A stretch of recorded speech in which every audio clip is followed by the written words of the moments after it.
Hello, I am Ruby Falconer. Today's date is August 24th, 2020, and this is an astrological update for the upcoming week from the perspective of Shamanic Egyptian Astrology. Well, for a lot of people, the last few days have been difficult. And from an astrological perspective, this is true because the planet Mars, the god of war, this is set in the Egyptian pantheon, has been moving into a square relationship to Saturn, Sobek, the old king. And Saturn is the principle of restriction and limitation. So you've got Mars, the god of war, in a challenging relationship to the god of restriction and limitation. Restriction, constriction, and limitation. So you can feel the tension even with me talking about that. This is the completion of energy that started earlier in the month on August 4th when Mars first moved in a square relationship to Jupiter.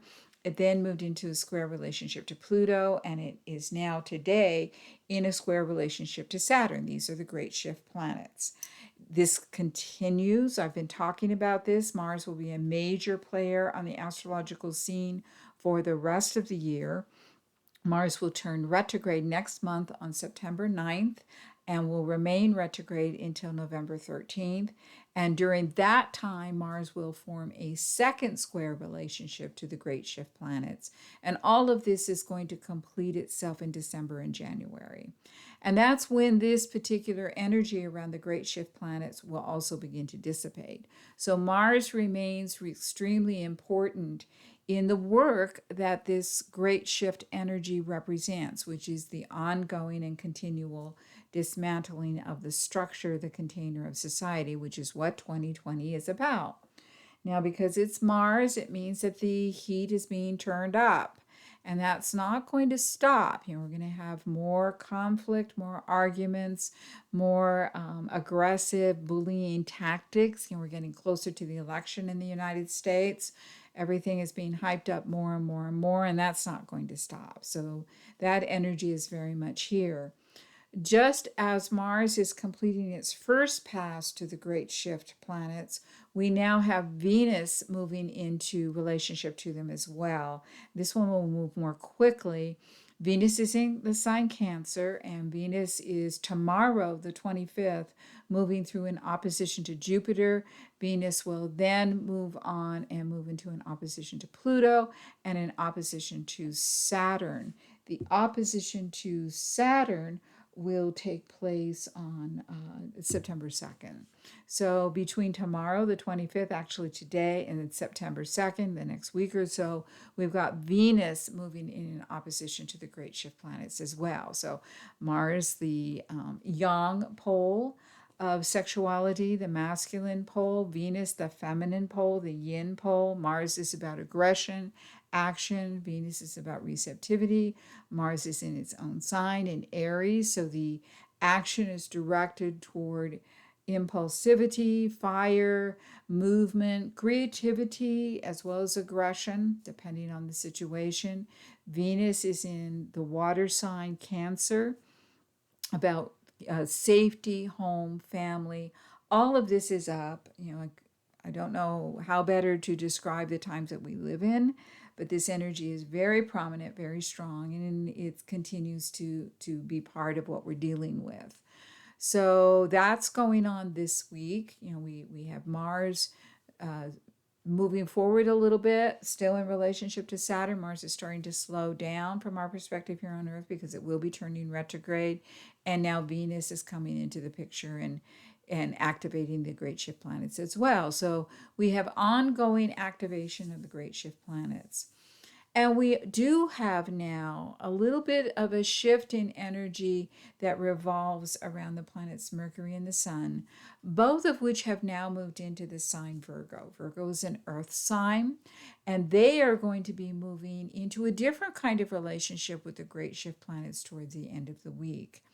And so what's going to happen is that on the 25th, which is, on the 29th, which is on Saturday, we're going to have Mercury moving into a trine aspect. This is an aspect of harmony and flow with Jupiter. And then on the 1st, which is on Sunday, Mercury will move into a trine aspect to Pluto. And then on September 3rd, it's going to move into a trine aspect to Saturn. So we're going to have the great shift planets activated in a different kind of way. And I want to just take just a moment here to talk about how that energy is going to start to feel a little bit different. And I have to couch it in terms of, that the challenges are not going to go away. We're going to continue to have Mars, like I said, through the end of the year in Aries in a challenging relationship to these planets. So, the struggle that's taking place around this dismantling of society is going to continue, and it's being manifested in so many ways. The COVID-19 issues, the election in the United States, the Black Lives Matter issue, systemic racism. I'm an American, so I'm talking primarily from the things that are happening here in this country. But I imagine that they're being reflected worldwide in one way or another that's unique to the culture that you might live in. So all of that, this upheaval is going to continue. It's not going away. But with the energy of Virgo coming in, we're getting a little bit different sort of picture here. The great shift planets are in Capricorn. That's an earth sign. Virgo is an earth sign. All of the earth signs are about earth matters. They're practical sort of signs. And Virgo is a sign that deals very much with the details of life, with logic, with the intellect. And Virgo's really good at prioritization, at determining what is the most important to deal with now. Capricorn's really good at structure. Virgo is sort of the logic and the thinking that has to preclude the structure, so to speak. The third earth sign, Taurus, which is where the planet Uranus is now, is about grounding things in physical reality. So all three of these signs have to do with coming down into the body, coming down to earth in one way or another, being practical. They are all three very practical signs in very different sorts of ways. So what I believe we're going to start seeing is some practical discussion and some practical ideas about how to manage the shifts and changes that we're going through. One of the pieces that I've been saying for a long time here, way back since last spring, is that we were going to have to adapt to a new reality. We weren't going to go back to normal. And part of the problems that we've had in the United States is that people want to return to normal. And they tend to feel that all we have to do is just do normal things and everything will be fine. And that's not working. It's just, the COVID-19 stuff isn't going away. And whether you believe the virus is real or not, whether you think it's a hoax, whether you think it's overblown, we're all being affected by it, and that's not changing. So all of that is ongoing. So with the energy of Virgo coming in, we have an opportunity to start doing some adaptation. Virgo is a mutable sign. The signs that have been really hitting off the great shift planet energy so far are all what we would call cardinal signs. We've had energy in Aries, we've had energy in Cancer, and we have energy in Capricorn, which is the other cardinal sign. There are actually 4 of them. The other one is Libra. And we're going to see as we move through the fall, we're going to see some planets starting to move through Libra, and they'll be activating the great shift planets as well in a cardinal sort of way. What the cardinal signs all share in common is they all have a sort of an impulsivity about them. They're all moving toward something. In the case of Aries, it's toward wanting to experience life, wanting to be free. In the case of Cancer, it's toward wanting to be safe. In the case of Libra, it's toward wanting to be in relationship. And in the case of Capricorn, it's toward wanting to have safety in a different sort of way, safety through structure. So all of those move toward that, in an active sort of way. That's what they're about. They're cardinal. They're moving towards something. The mutable signs are all about adaptation. That's what they do. They adapt themselves to existing situations.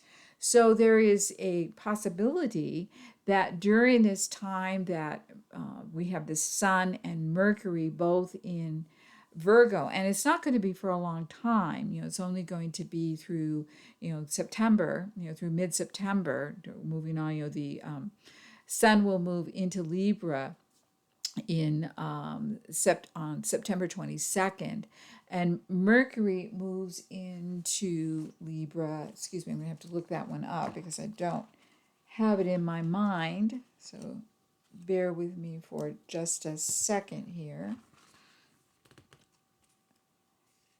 Mercury will be moving into Libra in early September, around September's, it looks like September 6th.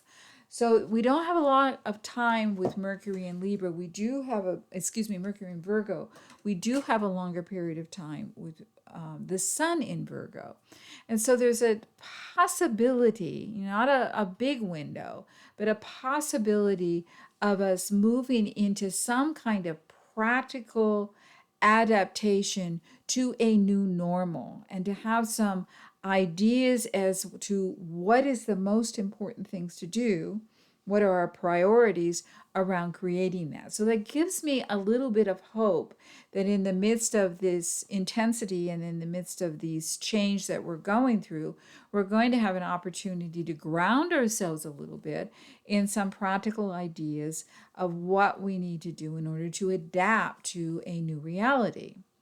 So part of what I'd like to share with you today is an opportunity to work with the archetype, the Egyptian archetype that is associated with the sign Virgo.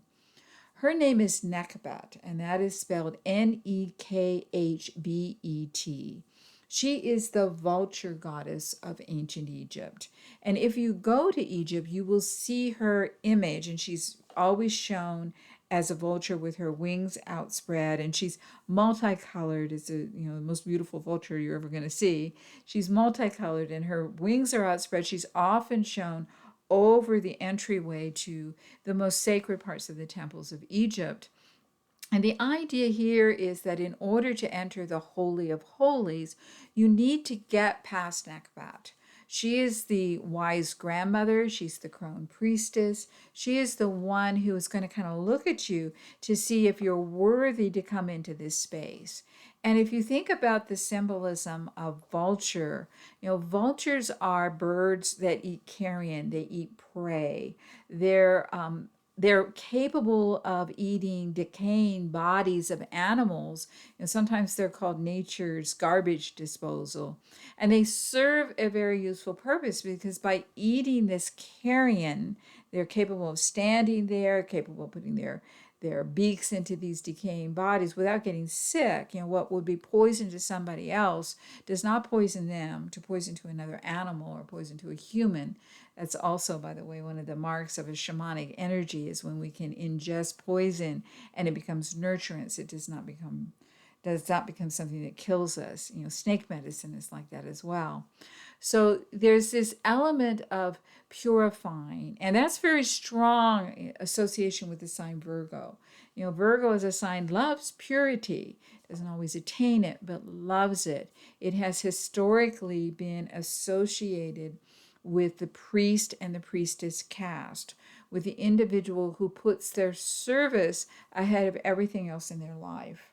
And that's the most important thing to them. They want to serve, they want to be pure. Virgo as a sign is associated with nutrition, it's associated with health, with what we need to do in order to purify our bodies, have healthy bodies. So this concept of purity is very strong to the sign Virgo, and it's very strong in the symbolism around Nekhbet, the Crone Priestess. She is the wise grandmother, and she is the one who, when we come before her, if we can imagine, moving through the Holy of Holies and we meet Nekhbet, and she kind of looks at us with those piercing eyes, and she asks us, are you doing what you came here to do? And what she means by that is, are you doing your soul's work? Are you accomplishing your mission on earth? Most of us feel a calling in one way or another, and we may not know what that calling is about. We may not truly understand it, but most of us feel it in one way or another. Sometimes we feel frustrated by the mundaneness of our life, having to make a living and take care of business and, raise children, whatever it might be, pay the mortgage, all of those things that seem to keep us down. And we have that sense that there's something else that we're meant to do. And it is Nekhbet that speaks to that. And she will ask us, if you're not doing what you came here to do, if you're not doing your soul's mission, your soul's purpose, then go take care of whatever you need to do in order to do it. Raise your family, get clean. It's a Virgo concept. Become pure in whatever area of your life that is blocking you, whether it's some type of addiction, whether it's money issues, whether there's health issues, whether there's some way where you're not in right relationship with yourself. Go take care of that so that you can be ready then to step into whatever it is you're meant to do. And so that's a very strong concept around Nekhbet, and it's in many ways it's at the core of the sign Virgo. And so to have this energy coming in now, as we're so much in a way in the thick of it, feeling the frustration, the anger, the sense of blocking, the continuing. We just get through one thing. We're just getting through this pass of Mars to the great shift planets. Now we got Venus. It's like this never ending sense that we just can't move forward and create the kind of structure that we want to create to make a new earth, to make a new reality, to become the planet that we want to be, and to be the citizens of planet Earth that we want to be in one way or another. So we have that frustration that we just can't move forward. So Nekhbet's kind of saying, what's in your way? This grand vision, what's in your way? So this is a time between now and certainly September 22nd, when we have the equinox. It will be the autumnal equinox in the northern hemisphere and the spring equinox in the southern hemisphere. And it's still an equinox. It's that balancing of energy. So it doesn't matter whether you live in the north or the south. We've got this place where things come into balance. And so in order to truly bring things into balance, we have an opportunity to go inward and ask ourselves, what do I need to do? What do I need to clean up? What poison do I need to consume?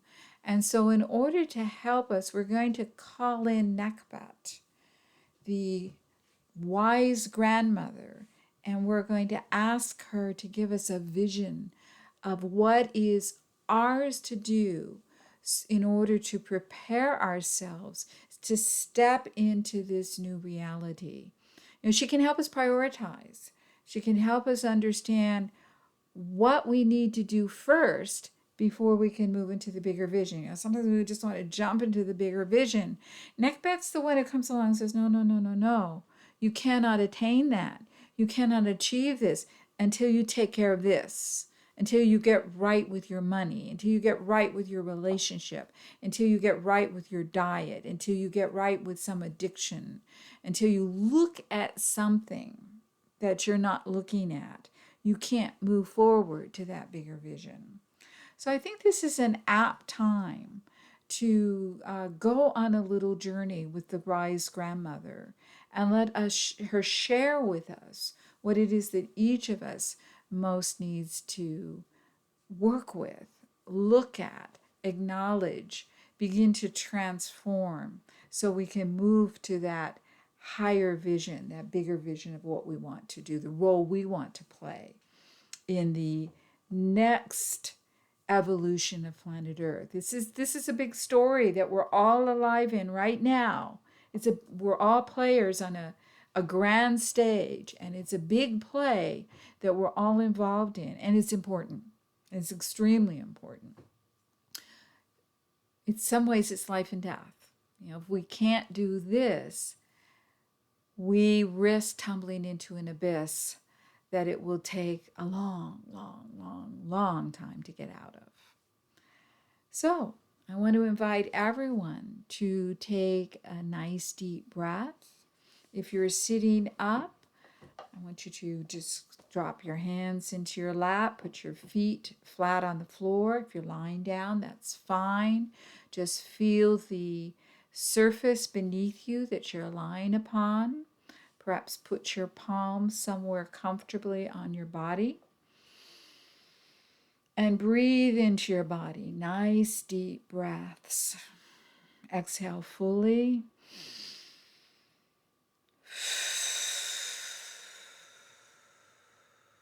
Can't get air in unless you push it out. Expand your lungs.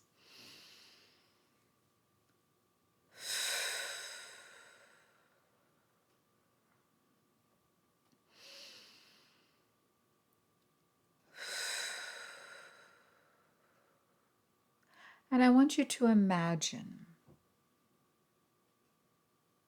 that you are in a temple. This temple can be anywhere that's right for you. It can look anything that's right for you. It might be a temple from ancient Egypt, ancient Greece, Rome. It might be a stone circle, Stonehenge, Avebury, Callanish. It may be a temple in Mesoamerica, Teotihuacan, Chichen Itza. Perhaps in the United States, Chaco Canyon. There are so many temples in nature around the world. Find one for yourself. It might be a sacred grove in a forest near your house, or perhaps it exists only in your imagination. But allow yourself to be fully in this place and to feel its sacredness, its beauty, but also its sacredness. This is a special, special place. And imagine with each breath you see it more clearly. You feel it anchored in your body. You sense it with all of your senses. And you feel the beauty of this place.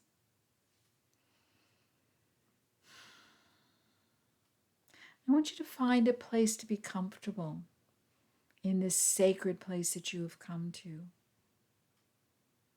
And imagine that you can sit or lie in this place. Close your eyes.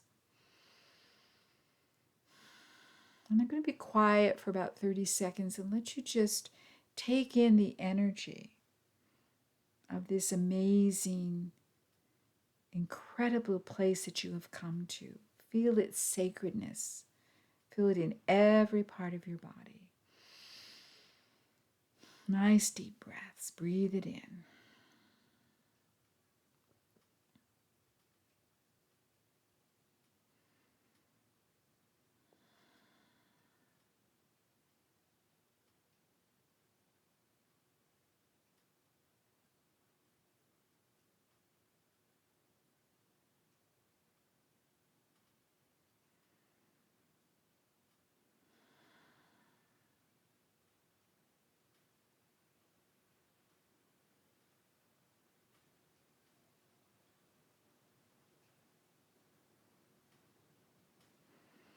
And you become aware that you are not alone. You have been joined by the wise grandmother.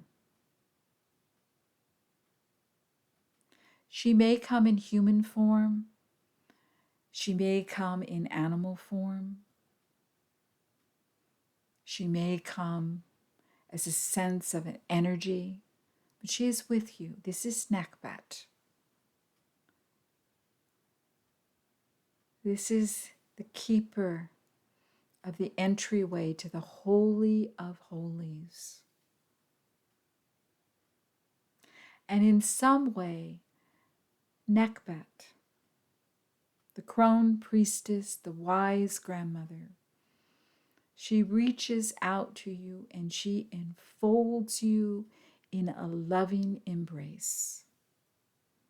She is happy to see you.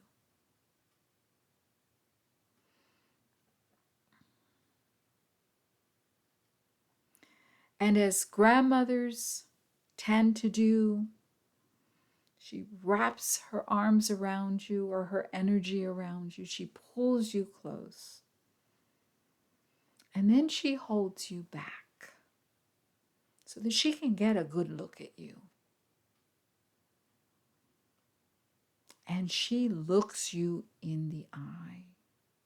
And her gaze is piercing.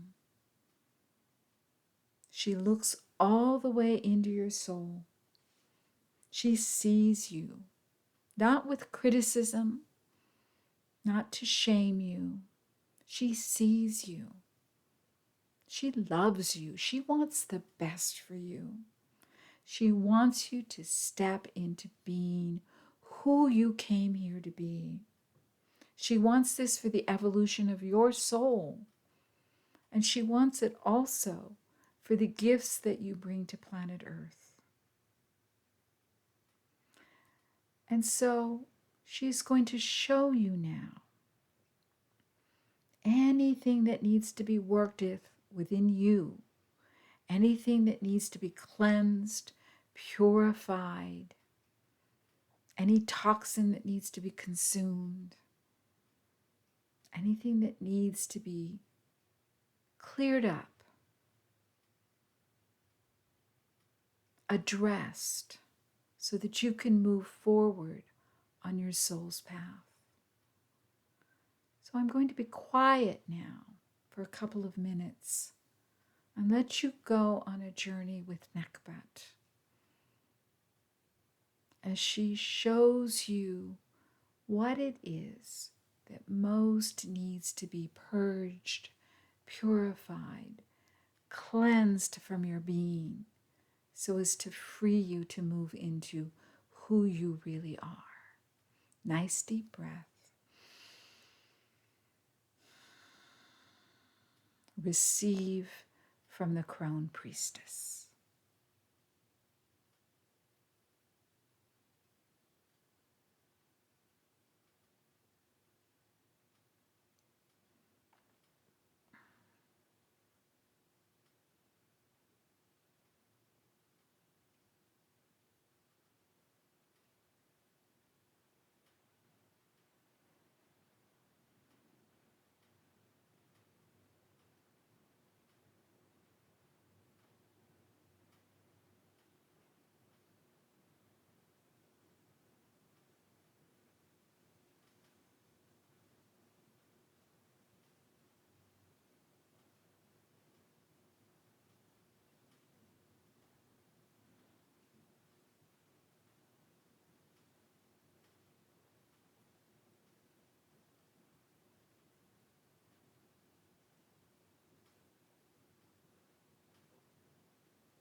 Nekhbet reaches out now and puts her hand on your heart.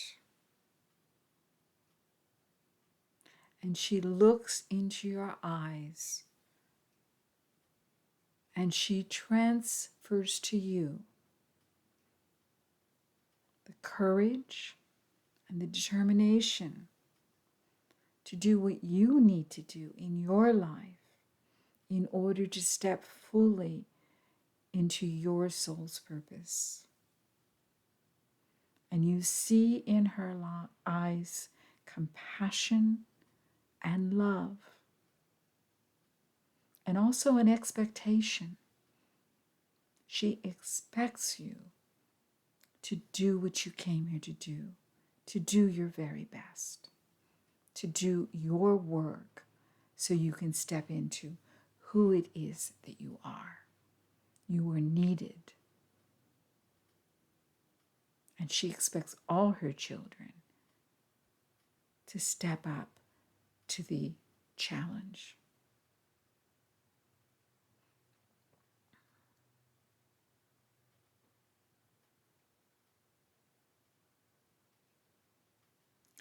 You become aware now that behind you stands Isis, Queen Mother of Heaven. It has been said that Isis, Nekhbet, and Nephthys are the triple goddess. Nephthys, keeper of the mysteries behind the veils, holds the maiden form of the goddess.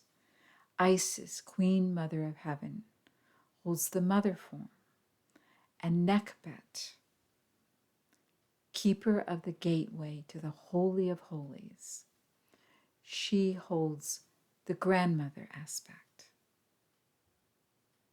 So we have these two, the mother and the grandmother.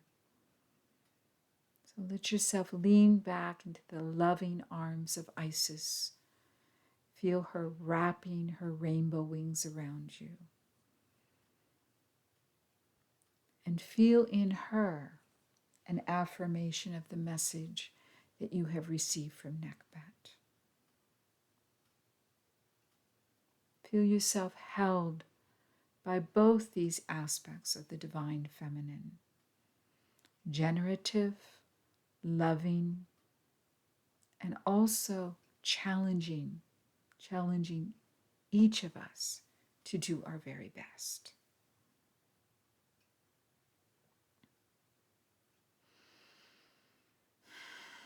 Nice deep breath. Relax back. Feel the love. Feel yourself held.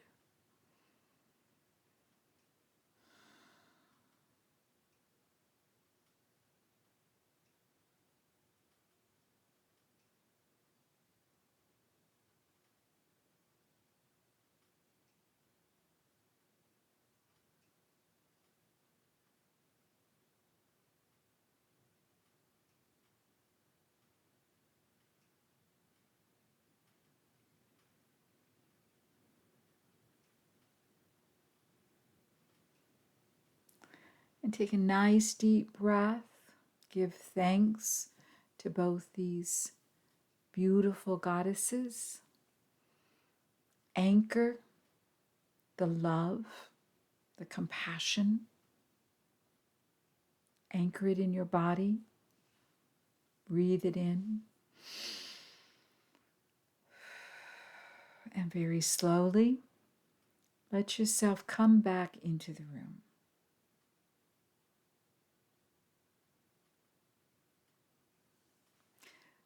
So thank you. Thank you. We will talk again.